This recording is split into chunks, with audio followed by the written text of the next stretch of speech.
नमस्कार, one India Hindi में आपका स्वागत है। मैं हूँ राधिका। वैसे तो साल में 4 दिन ऐसे होते हैं जिनमें दिन और रात एक समान साल के छोटे बड़े दिन कहलाते हैं। ऐसा ही एक दिन इस महीने में पड़ रहा है जो कि साल का सबसे छोटा दिन कहलाएगा। 21 दिसंबर यानी कि आज साल का सबसे छोटा दिन है।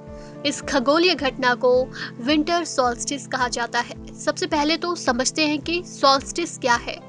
ये एक लैटिन शब्द है जिसका अर्थ है सूरज का स्थिर हो जाना। धरती अपने अक्ष पर घूमते हुए सूरज की तरफ दिशा बदलती है।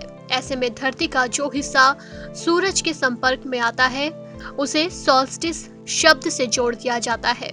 दिन छोटे बड़े क्यों होते हैं, अब इसके बारे में जानते हैं। इसका कारण है धरती का झुका हुआ होना। दरअसल धरती ही नहीं बल्कि सोलर सिस्टम का हर ग्रह अलग अलग एंगल पर झुका हुआ है। हमारी धरती भी अपने एक्सिस पर 23.5 डिग्री पर झुकी हुई है। धरती के अपने एक्सिस पर झुके होने, उसके अपनी धुरी पर चक्कर लगाने जैसे फैक्टर्स के कारण किसी एक जगह पड़ने वाली सूर्य की किरणों का समय साल के अलग अलग दिन अलग होता है। उत्तरी गोलार्ध में आज का दिन सबसे छोटा है। इसका मतलब यह है कि इस दिन धरती के इस हिस्से में सूरज सबसे कम देर के लिए होगा। वहीं दक्षिणी गोलार्ध में आज ही सूरज सबसे ज्यादा देर तक रहेगा और इस तरह से इस हिस्से में आने वाले देश आज के दिन सबसे बड़ा दिन देखेंगे।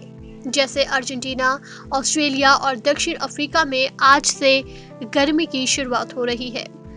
सूर्य इस दिन कर्क रेखा से मकर रेखा की तरफ, उत्तरायण से दक्षिणायन की तरफ प्रवेश करता है। सूर्य की मौजूदगी करीब 8 घंटे रहती है और इसके अस्त होने के बाद लगभग 16 घंटे की रात रहती है। विंटर सॉल्स्टिस के बाद ठंड काफी ज्यादा बढ़ जाती है। इस घटना के बाद पृथ्वी पर चंद्रमा की रोशनी ज्यादा देर तक रहने लगती है।